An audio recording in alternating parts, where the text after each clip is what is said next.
I just heard that we had a race here that was more than the normal kind of four-corner square downtown race in the Midwest, which is what we ride all the time.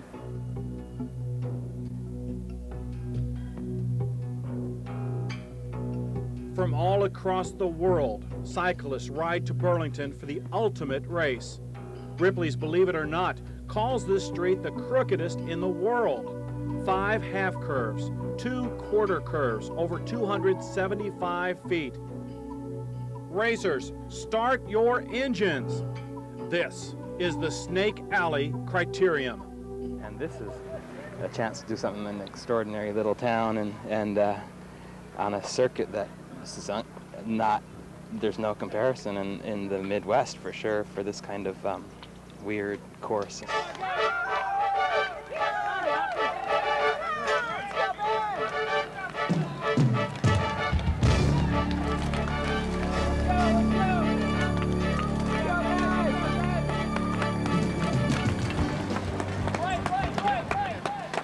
For the top racers, the Snake Alley Criterium requires 20 laps, 1 mile through town and 1 trip up Snake Alley each lap. There's no hiding on the hill, no hiding. Start heading up that hill, first thing you're looking at is that corner. That's where everybody starts bunching up because you see the street's pretty wide over here and things narrow out. It's kind of like a bottleneck effect in a traffic jam. And so if you can get around those first couple curves, then you're pretty much all right. It's pretty much go all out till you can get to the top.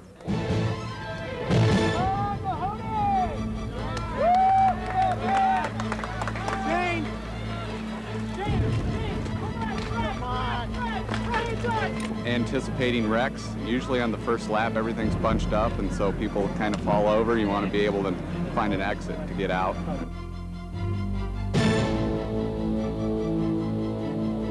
When German settlers constructed this shortcut from Heritage Hill to the business district 105 years ago, they couldn't have imagined anyone racing to the top. But this cobblestone zigzag appeals to the racer's sense of adventure.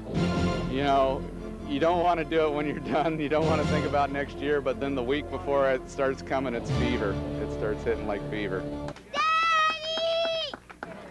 This could be cycling's finest spectator event.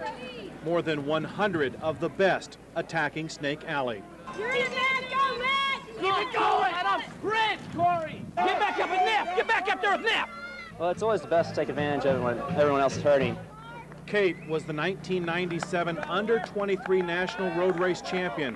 While he sees Snake Alley as an opportunity, others hope just to survive.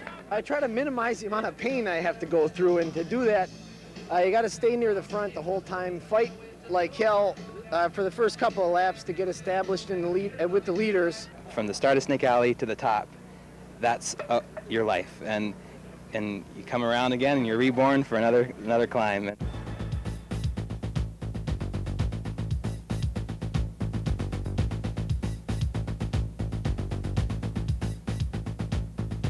Third or fourth lap, you're getting really winded. You're pretty much putting your head down. When you start getting into the 6th to 8th lap, your forearms are just aching really bad.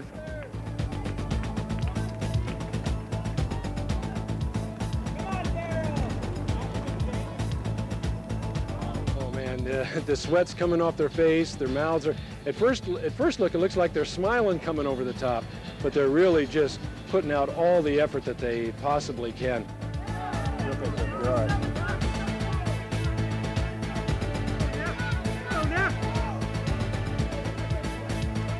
It's the lungs. It feels like your lungs are just burning because your heart can pump enough blood, I've heard, but what holds you back is your lungs, and it really burns though, from just under the throat all the way down to belly button. After 20 trips up Snake Alley, these racers also provided a photo finish.